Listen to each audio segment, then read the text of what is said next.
शंकर जी की सेवा में लगल बा। शंकर जी की सेवा, शंकर जी की ऐसे देवता हैं, ऐसे देव हैं जो सिर के प्रसन्न हो जाते हैं, बहुत जल्दी प्रसन्न हो जाते हैं। और जब प्रसन्न होते हैं तो समझिए कि कितना भक्तों पे खुश, सारी संकट सारी बाधा दूर कर देला। भगवान शंकर जी की जब विवाह होके, जो विवाह होता है तो भैल की ओबरा के सजाई, ए बरा गाना की काबा दुनिया भर के फेस वाश है, फेशियल ओबरा, फेशियल कोनी का होके ओबरा क्रीम पाउडर कहां से मिले। अब भैल कोनी का सजावल जाओ, कौन माला पहनावल जाई, कौन वस्त्र पहनावल जाई, कैसे गाना की भगवान शंकर जी के बारात निकली। अब सोच करके एक बात गाना की। अब देखिए ओबरा के समय क्या हो के अब शंकर जी के वस्त्र, अब कैलाश पर्वत पर रहे वाला जे भांग धतूरा के सेवन, बाबा भांग धतूरा के सेवन करतनी। अब बाद कहले के बाद अब वहां के बारात जब होता और जाए लगल कहां हो जा, और दरबार में जब जाता तो उनके जे सासू माँ बाड़ी नैना देवी, अब समझ जाए अब इतना बढ़िया नारद जी और भगवान विष्णु जी मिल करके विवाह रचादी हो कि बोलो ओसन लड़का तो कहीं मिलबे ना करी, ये तीनों लोक में नहीं खे, ये तीनों लोक में नहीं खे। ऐसा तो लड़का कोई नहीं खे, ऐसा नमूना लड़का, ऐसा सुंदर लड़का ये पूरा संसार में ना मिली। अब ऐसा पढ़ाई भइल, ऐसा पढ़ाई भइल, अब इनके सब मन का हो गए, अब खुश हो गई। अब विवाह तुम्हारे कोना के हो गई तय हो जाता, और बाद का नाम ये भइल की भाई अब दूल्हा कोने सजी है, ओबरा सजावट कोने हुई, ये बार मार कार जाता, गाड़ी जाता, सजावट जाता फूल माला से, ओबरा दूल्हा कोने सजी है। कहां से आई, कहां से माला आई, कहां से गाना की मुकुट आई, कहां से सब उस सामान मिली सुंदर बनावे खातिर।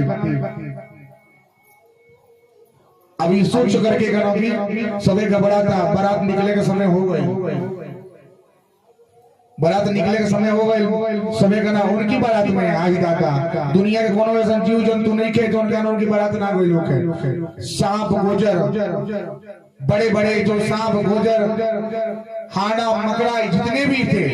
वो सब बारात में गए, भूत पिचास हाकनी डाकनी जितनी सब कुछ है उस सभी उनके बारात करे। और आज के डेट में अगर खूब बढ़िया सुंदर अगर कपड़ा पहन के जाए तो ना बैठे जगह नहीं के घर जा, ठंडी का महीना बना जाए। अब उस समय उभर रहे जितना जीव जो केहू ना पूछल लोगे भगवान शंकर जी पूछी, जगह केहू ना पूछला ओके बाबा पूछत नहीं, एलिए उनके कहल गेल बका काल के महाकाल, सबसे बड़ा उनके महाकाल के नाम से जानल जाला। और समझे का है एक तरफ समुद्र मंथन होता, अब कहना कि एक तरफ सूर्य और एक तरफ असुर, दोनों आदमी दो जगह खड़ा भइल बा, समुद्र मंथन चलता। अब बारी आवे का अमृत के, अमृत चल गेल है ने, अब ओकरी बाद विष चल गेल है ने। अब बैल की भाई के अबली देवता लोग लेवे के तैयारी ना रहे, अब बोलल जी का भाई बुलावल जा बाबा के, उहे के बानी सब हजम करे वाला, उहे के पचाए दूसरे के ना पचा पाई। अब भगवान शंकर जी के बुलावे के पड़ल, वे भगवान शंकर जी का कोई नहीं सारी बीस के गुण लेके पी लो नहीं, पीले के बाद लेकिन वो का कोई हे जब विष्णु जी के वास बा, यानी हे आत्मा में, यानी कि भगवान शंकर जी के मन में भगवान विष्णु के वास है, उनके मन में शंकर जी का वास होता है। अब विष जो है ये सीधे जाके गले पटका है, रोक लिए, और रोकने के वास्ते उनको नीलकंठ बोला जाता है। वही नीलकंठ है, वो सारे विष को उन्होंने हजम कर लिए लेकिन गले पे रोक लिए, जिसे नीलकंठ के नाम से जाना जाला। अब देखिए बारात जाए के तैयारी हो गई, सजावट होके लगल, अब मार दुल्हा के सजावट होता, शंकर जी को बढ़िया सजावे का मौका मिला, भाई कपड़ा कहाँ से लाई जाओ, कहां से पहनावल जाए। अब सोच में थोड़े देर का कर जाओ तो केहू जाके वही में उनके जे गुण सब रहे जाके का कोई मृग छाला लेके कहीं से बना के लेके चलिए कोई पर रह लिया के भगवान शंकर जी के पहना दिल गई ये से तनी सुंदर लागे। अब भाई का अब कोनी के सजावल जाओ ए बराबर फेशियल चलता है सुंदर बनावल जाता है शावर आदमी गोरा हो जाता गोरा आदमी और सुंदर बन जाता। लाइट का जोर जब पाई नहीं वाला बारात जाता देखो तनी सावला आदमी होके तो लाइट का जोर है बाप रे बाप उतना सुंदर की पूछी मत। आज जब सूर्योदय होता है तो वो अपने रूप में आ जाता है। वही तरह अब देखिए भगवान शंकर जी अब इनके सजावे का दिखा कोई जाओ कौन बड़ा पाउडर मिले कौन फेशियल होके ओई में कौन होशियार आदमी रहे उनके गण के होशियार है दौड़ल भागल गए कहवा शमशान में आज चीता जरल बाउरिया का राखी उठा लिए लिया करके उनके पूरा देह में फूल दौलत लगा दौलत और बाबा गोर हो गए और सुंदर दिखने लगी हैं और इनको सुंदरता बढ़ गई और बाबा के पूरा शरीर में का वही पाउडर लागता बाबा के और सुंदर बना दिल गई। अब बिच्छू अरे बाप रे सांपर के बिच्छू हाथ में सांपर के का वही सजावल गई मुकुट पे चंद्रमा के लिया गई उनके दुइये को सिर सुंदर रहा गंगा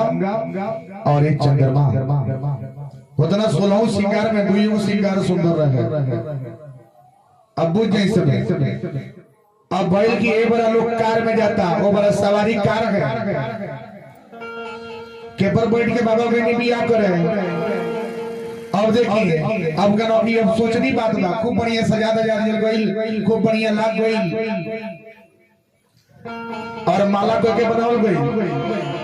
ओई में कौन होशियार गुण रहे और भागल गई कहां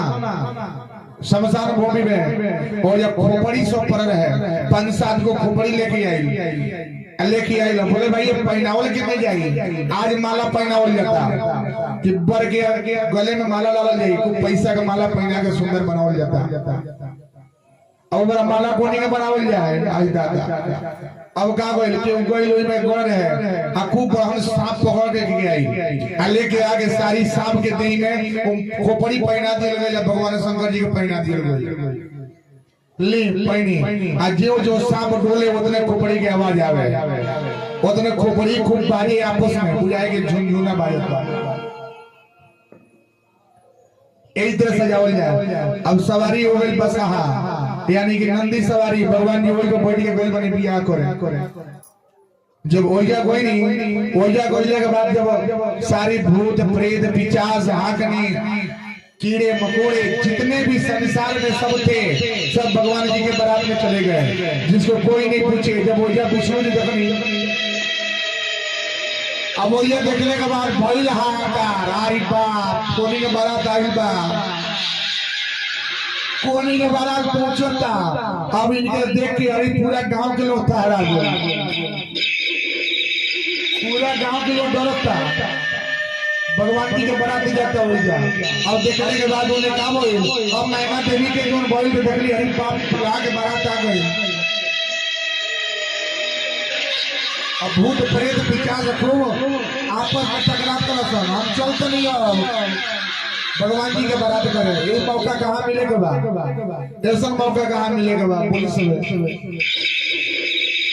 और देखिए सारी प्रेत सारी भूत के पीछे जाता रौरा समझने वाली से का दियो आई दादा हो गया बगलिए तो भूत लागल बा।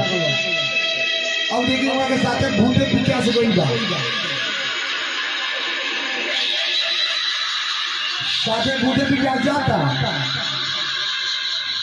अब देखिए गईले के बाद जब द्वार पूजा के नंबर पहुंचले के बाद भइल की द्वार पूजा कोने का हुई आज सबे अपने अपने तैयारी में रहे भगवान जी का बनी आज सबे बैठल आगे से और भगवान जी पीछे मुझे का बैठल बनी बस आप कि अपनी बारात की देखत नहीं हमारी बारात कितना सुंदर सजल बा सबे दूल्हा बन के आगे देखे लगी आगे रह चलेला अब भगवान जी पीछे रह बैठ के देखत नहीं कि हमारे बारात की तरह सजल बा। ओजा गइले के बाद जब भाई सबे देखा ब्रह्मा जी विष्णु महेश ये तीनों रूप एक ही हैं लेकिन देखिए लीला कैसा है जब नारायण देख के बोले कि आई दादा हे रूप में रहे तो बिया तो हो गई कोनी हो ही बिया। अब देख करके अभी बात जब गांव के लोग रहे बोले आई दादा लेकिन यहाँ की जिंदगी तो बर्बाद हो गई। रौरा का देख के बिया कोई नहीं हो, का देख के बिया कोई नहीं हो। लड़का तो मार भूत प्रेत पिचास आइल बा, पूरा लोग गांव के लोग भाग के किनारे भइल बा। अब ऐसा बात जब सुनी तो मैना देवी का के लिए अब कहत रही सही तुम देखो जाओ जाते कैसे देखो तरी उनके चक्कर आ गए गिर गई। जब गिरी गई गिरने के बाद जब ये बात पूरा अब नारद जी और भगवान विष्णु जब समझी नहीं के मन में गोल आई दादा लगता भइल बिया का होई आइल बारात लौट ही गई। एक तो कोनो में पहला फसला के बिया करावल जाता और गरीब बारात आइल बारात लौटी है जैसे। अब क्या बोल अब कहने के बाद भगवान जी पाने की हे प्रभु ऐसे रूप बनाइए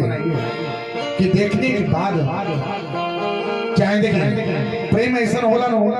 वो चाहे गोर करिए सावर ऐसा मतलब ना होला। दिल से जो दिल मिलेला तो हमें क्या होला भगवान जी के वास होला, पार्वती जी के स्नेह लाग मिलता यानी कि प्रेम काहे प्रेम लाग गई। अब देखिए एवं के कथा बा सबे तीज भूखेला हरितालिका व्रत रहेला तीज भूखिले सबे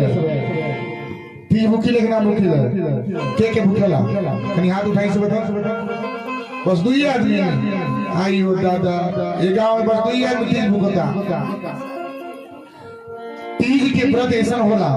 आ वे पार्वती जी भगवान जी के पावे खातिर 12 साल तपस्या कइले बड़ी। ये गोड़ के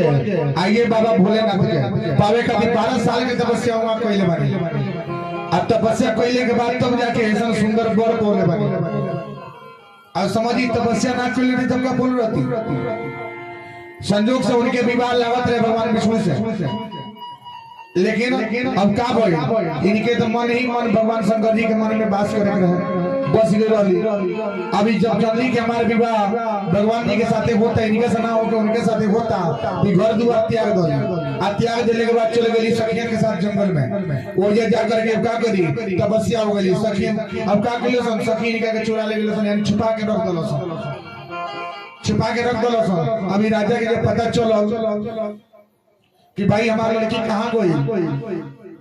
लागल ढूंढे लागल लोग पता चला कई साल हो गए। अभी बैठ करके का कइली अब वो जो शंकर जी के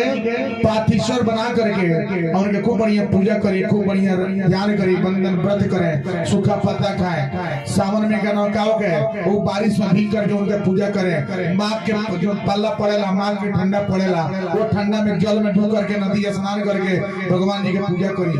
के पार्वती मैया अरोड़ा सब बोल जाते 5 बजे उठे के बाद स्नान करे के बाद स्नान करके पूजा करे के बाद ही दादा सुबह से शाम हो गई अस्कते अस्कते अस्कते पड़ी गई लेकिन स्नान ना हुई। बार बार कहते नहीं कि सवेरे स्नान कर सवेरे सूर्योदय से पहले स्नान करे के बाद करते करते करते करते का होता 8 बज जाता। बताइए सवेरे कितना हुआ वो भादों में उस सावन में बारिश बरसता बैठ करके तपस्या करते पार्वती मैया माँ के ठंडा बा वो नदी स्नान करके भगवान जी की पूजा करते यही तरह पति परमेश्वर मिले ना बहुत ही भाग्य से तब जाके पति पत्नी के जोड़ा होला। तपस्या करते तपस्या कैले के बाद जब हुए तब कहली भगवान जी कहत नहीं बतावत नहीं पार्वती मैया के कि तू हमरा के तरह पोले बड़ू तब जाके तरह से बिया भइल बा इतना आसान बा इतना आसान से तू पोले बड़ू का हमरा के बड़ा तब कहले बड़ू तब जाके हमरे से आदमी तू पोले बड़ू सीधा साधा। देखले में भोला जी लागे बकलेड़ देखा किस्मत के खेल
शंकर जी के शिवलिंग जो होला न घर में ना रखल जाला। अच्छा कहीं देखले बारी समय कि वहां शिवलिंग घर में रख के पूजा होला बधाई से आज ये रखले हो के ना रखी का है भगवान जी घर में ना रही जंगल झाड़ी में रख दे वो पसंद हो जाई लेकिन घर में वहां के पास ना होला वो घर में कबो ना रही। जब घर में ना रहे तो जब घर में रखे जबरदस्ती तो घर में क्या होला दुख होला तो शंकर जी के घर में ना रखे के चाहिए। अब यही तरह कौन तरीका कि बड़ा भाग्य से तू हमरा के बोला बाड़ू इतना तब केले बाड़ू तब हम सरकार बियाह भइल बा कितना आसान बा हमरा से बियाह कइल। अब ई बात सुनाओ रे केकरा के पार्वती मैया के कोटाया बारिश के मन के दबावे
भगवान जी के खुश के बनी। अच्छा अधिकांश लोग क्या करेला जितने भी गदों की माताएं हैं ना भगवान जी का पूजेला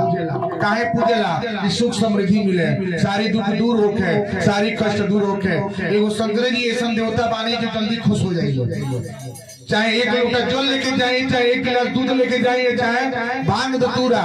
पृथ्वी पर कोनो ऐसा चीज नहीं के जो हुआ के ना छोड़ो तो मदारे का फूल चढ़ेला दतूरा चढ़ेला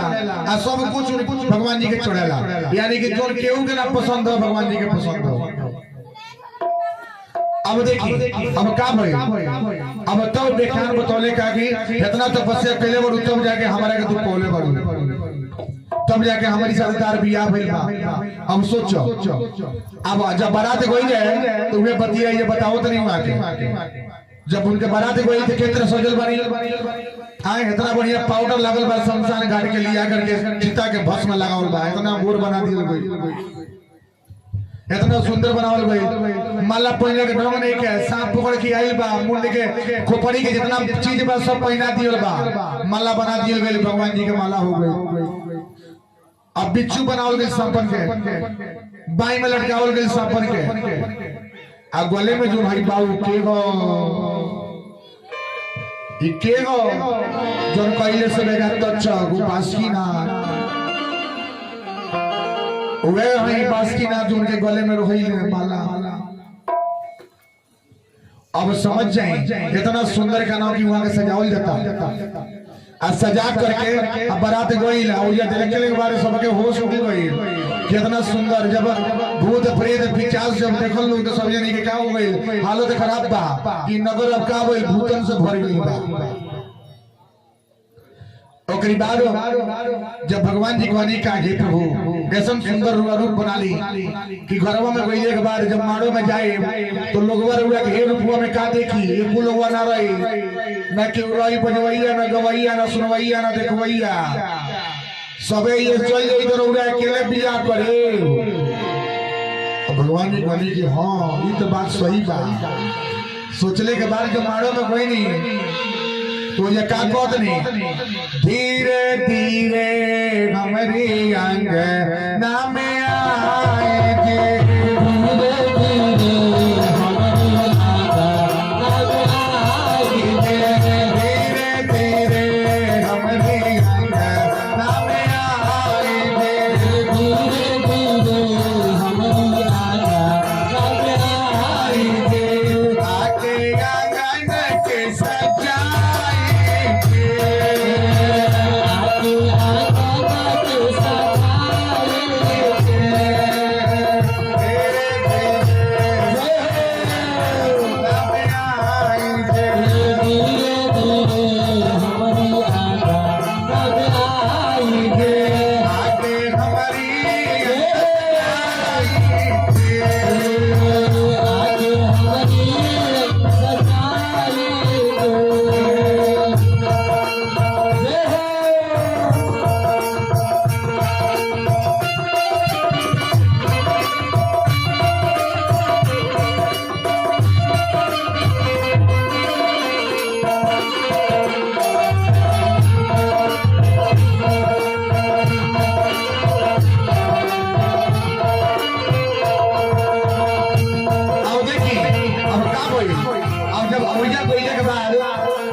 पता चल का बारात पहुंचल बा मैना देवी ने काबिल बड़ी बेहोश भइल बड़ी हम देखले के बाद आही दादा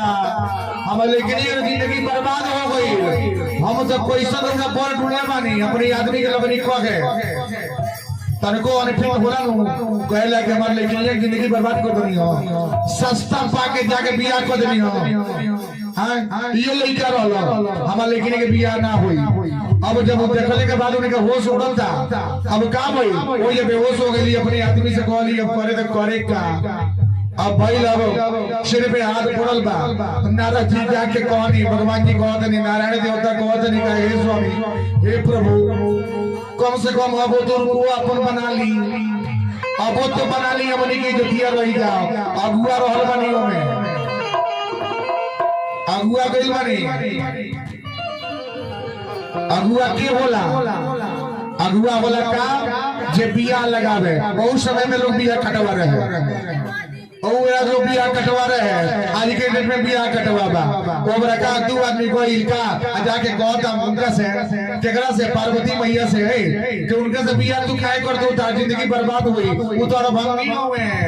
वो तो भांगा दादुर का सेवन करे ले उनकी साथ जिंदगी बेकार हो गई। लेकिन जब पार्वती मैया से कहल जाता पार्वती मैया तो ठान के बैठ गई का कि चाहे कुछ भी हो जाए हमारी मन में हुए बसी हमारी मन में हुए बसी और चाहे उनसे स्नेह लागल बा दिल लागल बा और उनसे प्रेम भइल बा कितनों लोग बिया काटक चल जाओ लेकिन बिया कटवा ऊपर लोग बिया काट के चल जाए लेकिन बिया कटल नहीं कटले से ना कटल भगवान जी के बिया क्यों काटी क्यों ना काटी। अब देखिए बारात तो पहुंच गए भैया मारो में जाते रहे मारो में गए के बाद देखले का बैठल गए पंडित जी वेद पढ़ो तो नहीं का वेद पुराण रौरा जगती से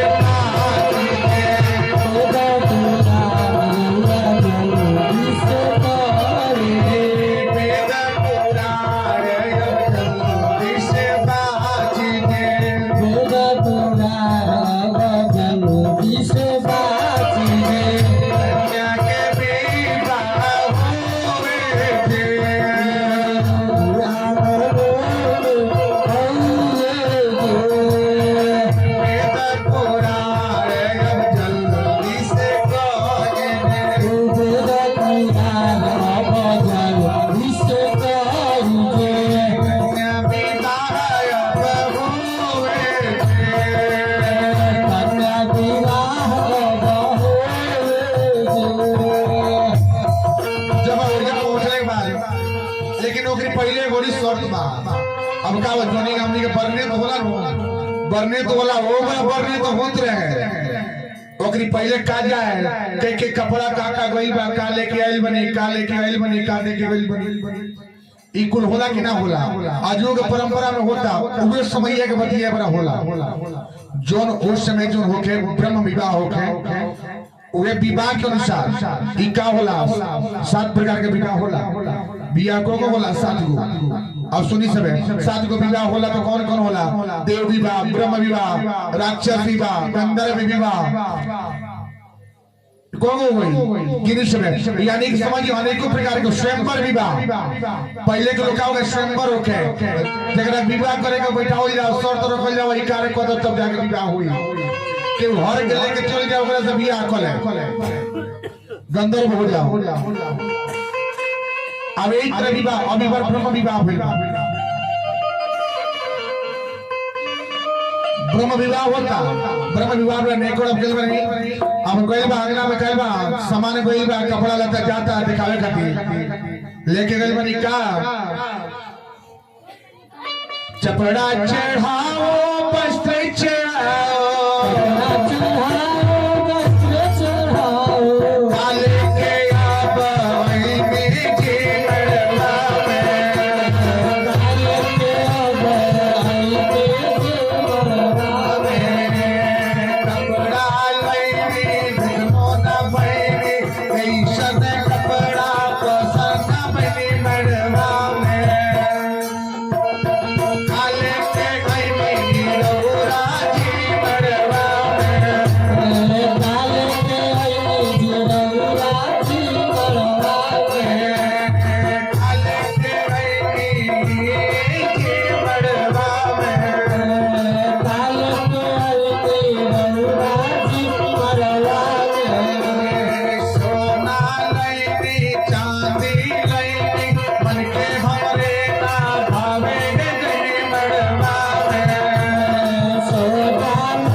अब गुरथन के अब के कानूनी कन्या निरीक्षण करी सब निरीक्षण वाला विवाह के का होला जे जेठ होला वो जेठ जाके का करेला ओके कानूनी निरीक्षण करेला यानी कि जोन कुछ होला आशीर्वाद देला आ जा करके निरीक्षण करी ओके कानूनी जोन चढ़ावा होई तो चढ़ा दी उमे जब हो जब पहुंचल बा अब निरीक्षण करे गइल बोलो भगवान जी ने बैठल बनी बाराते में इंतजार करते नहीं हम कहे तो कहेगा और मन कह रहा भांग पिए के अब कहाँ से मिली अब उनके गौर तो साथ नहीं रहे लेकिन लिया के दी अब इधर देखिए तो लड़का के का हुई देखने के बाद गांव समाज को आई एक पूरा लोग भाग के किनारे भई रहे तीन के बुझे भई अब कहले के बाद एक मन तो करते रहे लेकिन मनवा का कहीं नहीं यहाँ के सिकोड़ नहीं साधवा विष्णु जी रहन कहानी है एजा एको चटा के निकल जावे के अगर एजा लियो ले तो सारी इधर पानी फिर जाई आई बारात लौट गई सब कुछ अनर्थ हो जाई सब कुछ खराब हो जाई सब कुछ बेकार हो जाई ओकरी बाद अब देखी ओबरा माटी कोड़ा है ओबरा का होके पानी घर न होके ओबरा माटी कोड़ा है ओबरा लोग जाए जोड़े आज होता सब वही तरह का परंपरा हो वही तरह का परंपरा चलता आ वे परंपरा ये लोग निभावता ब्रह्म विवाह के विवाह होला कह कथी कलशा रखल जाला भगवान जी के समक्ष रखल जाला वेद पुराण पढ़ल जाला और जब पढ़ करके बियाह होला 7 गो बच्चा निभावल जाला तब जाके बियाह होला अब वही तरह इजा हो गई अब इजा भइल अब पहले के पहले विवाह भइले तो पहले मटिकोड़ो होला का कहवा के पियर माटी देखी अब ये कनो कोड़ाता भगवानों जी के माटी कोड़ाई बा दुनिया रौरा समन कोड़ी सब कोड़ी से माटी कोड़ाला ना सही बोले सब अब देखिए ओ ये माटी कोड़ाई को बढ़िया कहां से खुदार आई कहां से माटी और कहां के साथ सुहागिन माटी कोड़े जात नहीं अब ओबरा लोग रहे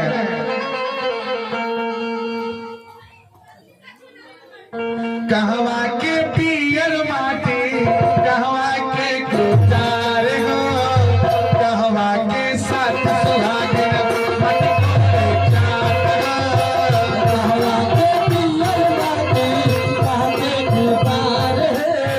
कहवा के साथ सुहागिन माटी कोड़े जात कहवा के पियर माटी कहवा के खुदार हो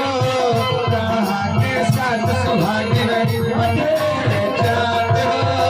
कहवा के पियर माटी कहवा के खुदार है कहवा के साथ सुहागिन माटी कोड़े जात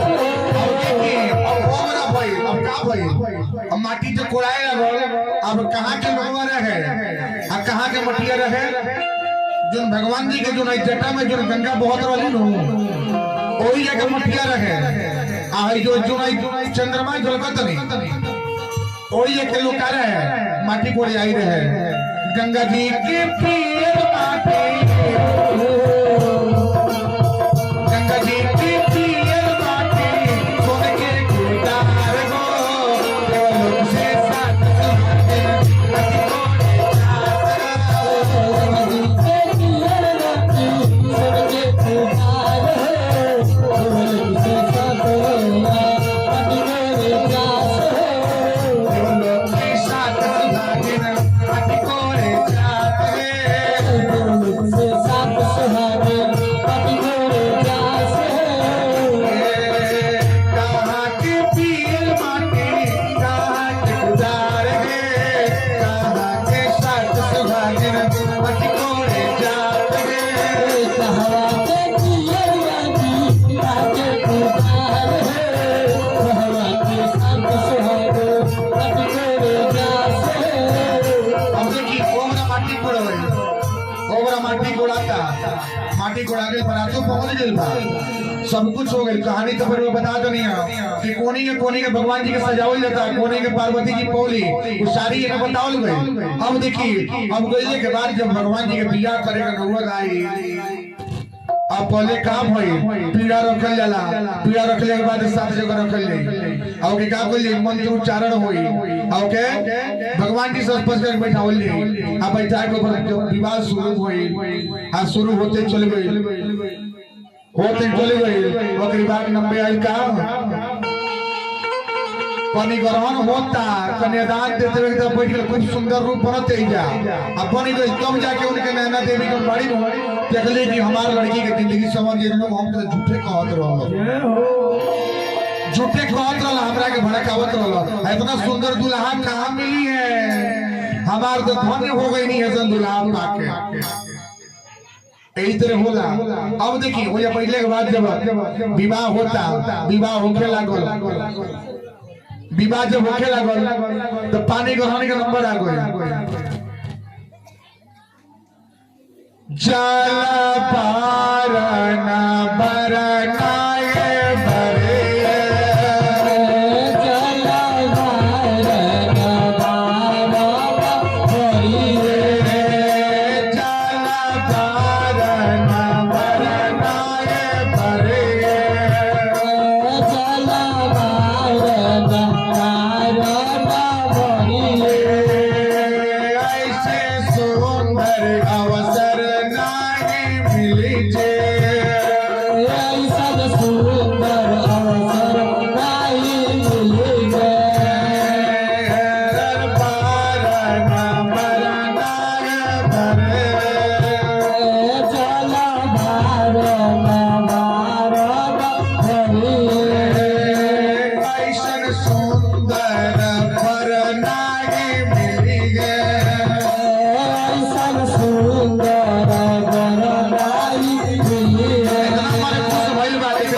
पार्वती मैया अभी के हाथ में हाथ धो करके जब जल ग्रहण होता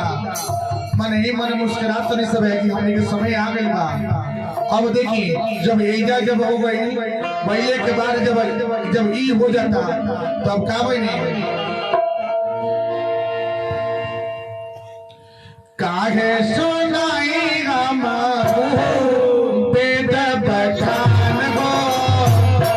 काहे सुनाई हम वेद बखान हो हमरी के जीवन अब मिलन हो काहे सुनाई हो वेद बखान हो हमरी के जीवन अब मिलन हो। अब देखिए अब विवाहों जब हो जाता अब भारी आ गई का अब जब बच्चन हो गई पेड़ा हो गई अब जब लावा पर छाता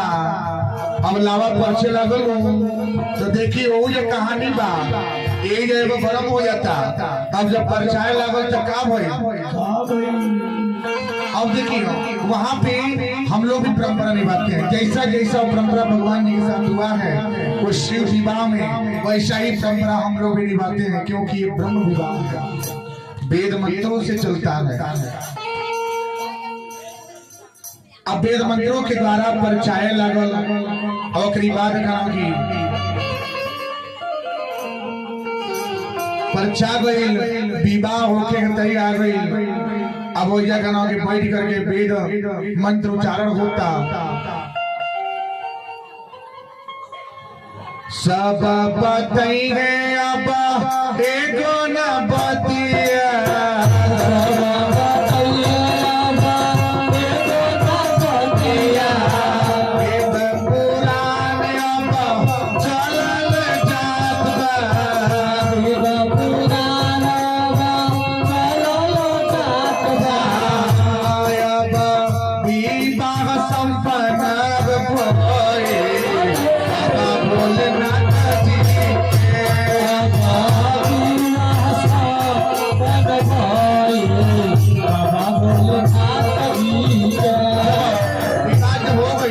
सिंदूरदान बोला चाहे सुहागिन होके चाहे फूला होके केहू वाला सिंदूरदान करेला पहला कहा कि पहला ले जाकर के सिंदूरदान कर नेक चाहिए नेक लागेला जब नेक लागेला तो का भई नाही चाहिए नेक नाही चाहिए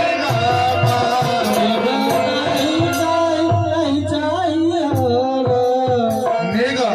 लागेला ऊपर भेजल जरूर के इसका बोला साड़ी और फुआ के दे दी हो बोला कि ना बोला सही बोले सब जब विवाह होला तो कहला कि जे मांग बहरनी बा ओकरा के दियाई त के होला हुआ होले दुर्गा का टीका होला नेक चल जाला कुछो में ध दिए ले नेक चल जाई उहे परंपरा के अनुसार से जब विवाह बा अब विवाह चल गई हो जा बियाह हो गई और ओकरी बाद जब सुंदर रूप जब भगवान जी जब देखनी जा उनके माता जी देखत नहीं आहा मन तो खुश हो गई ऐसन तो बर हम को देख लगी नहीं की ऐसन तो दुल्हा को देख लगी नहीं की इतना सुंदर दुल्हा और ओकरी बाद जब विवाह हो गई लेके जाने जब जाए तैयारी हो गई तो ये सखीन का कहत रह सका अरे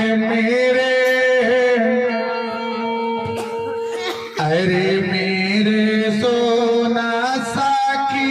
गान हो सोना गावाया बाबा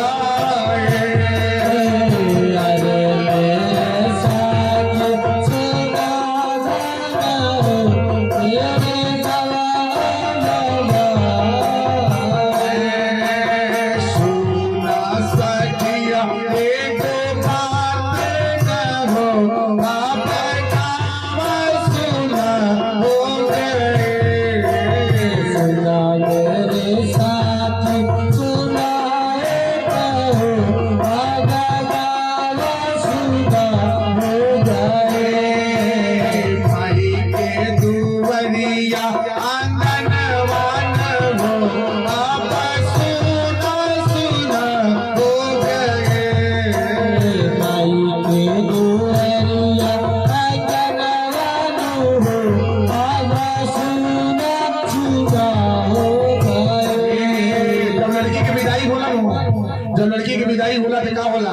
लड़की जब जाले तो अक्षत दियो जाला तो अक्षत दिया पीछे न छोड़ जाला, छोड़ जाला कि ना छोड़ जाला? सही बताए सब है वो काहे छोड़ जाला कि लड़की की जब विदाई होला वो अक्षत छोड़ दी कि हम तो जाते नहीं लेकिन हम लक्ष्मी स्वरूप में कुछ जाते नहीं। वो लड़की गाँव ले लक्ष्मी स्वरूप हो सब कुछ लेके ना जाए, कुछ छोड़ के जाले, कुछ छोड़ दे ले। कहा है कि 25 साल 20 साल में पाल पोस के बड़ा कोई नहीं, जब ओके विदाई करतनी तू तो जात दिया लेकिन अपन पावरा जो बा कुछ छोड़ के जाले कि हमारी अइले के बाद कुछ कदर होके, कुछ कदर होके वे इजा होता। अब जाए लगली कहले के बाद का भाई अरे में अरे हमार बेटी नगर छोड़ के अब चल गई